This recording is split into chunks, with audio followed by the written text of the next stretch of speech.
details about this meeting, its implications, and Trump's comments over the last couple of days with Mohammed Abu-Nimer. He is a professor of peace and conflict at American University. Mohammed, thank you for talking to us. As far as Jordan is concerned, let's start there because this is undergoing talks at the moment. The situation for the Jordanians is that they have taken in more Palestinian refugees than just about anywhere else at the moment, more than 2 million. Is it realistic, do you think, for the Jordanians to even consider taking in Palestinians of the sort that Donald Trump seems to believe is plausible?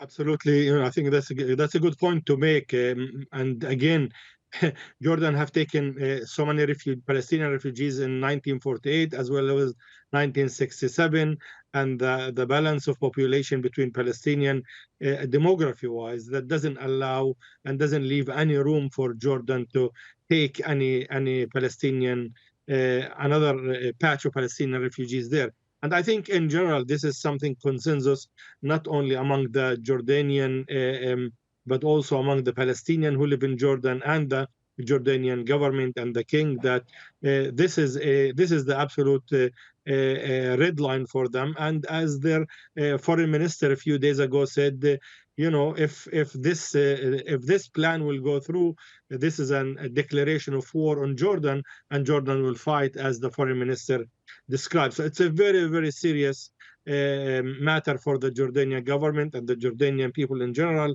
Palestinian and Jordanian, not to be the solution for whatever Israel got itself in Gaza in that sense.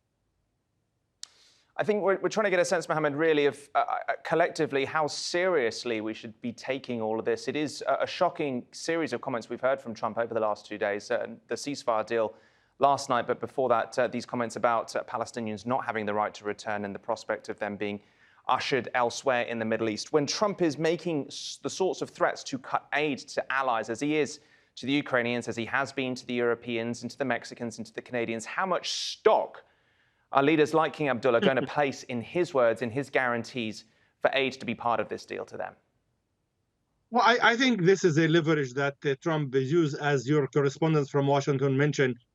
It's very hard for him, not only for him, but for everybody to, to gauge how serious Trump in his threats and in the use of the economic aid leverage or in the tariff taxes that he posed. But from what he has done in the past month or 3-4 weeks, it's clear that he started with an opening bargaining position kind of a strategy. He wanted to impose 50% on Canada and Mexico, and then he went down to 10% with other arrangements. So it's a typical business real estate agent who's managing his profits and trying to use his leverage. So again, that's how the aid will be used on Jordan, and that's how the aid will be used on Egypt. But again, the aid on Jordan, it's not a big deal in terms of compared to the amount that Israel received. Jordan received 1.6 billion, which about 800 million of them go to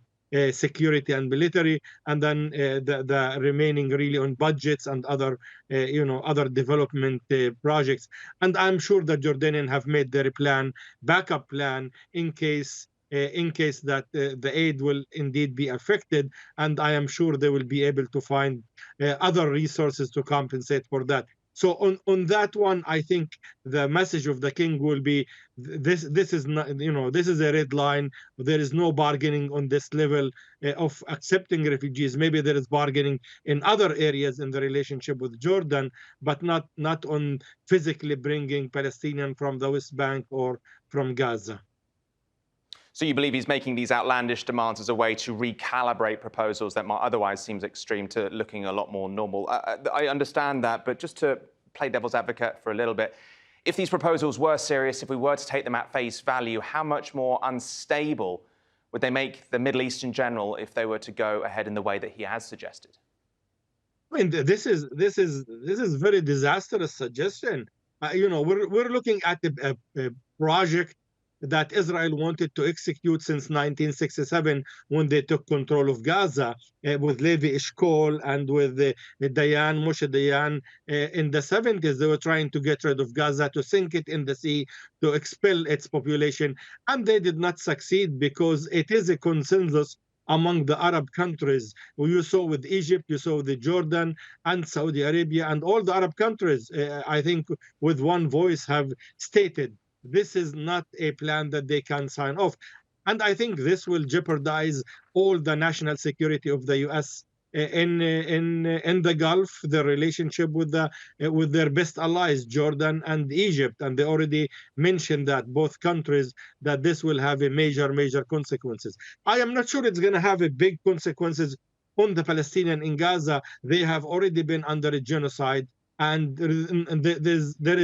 there is really a limit for the level of destruction that they can inflict on Gaza further from what they have done. And I think that's the point of consequences would be for all the interests of the U.S. government in the entire Middle East, and to some extent also in the Muslim world.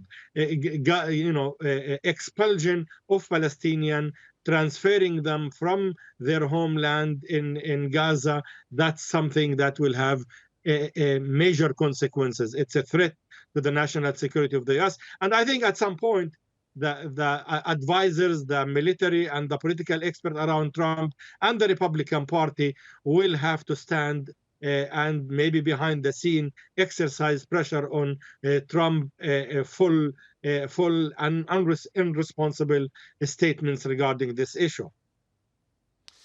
Of course, King Abdullah, known for his diplomacy, we hope to get more details on whether to take this seriously after this current meeting going on at the White House concludes. For now, we'll leave it there. Mohammed, thank you so much. That's Professor Mohammed Abu-Nimer from the American University.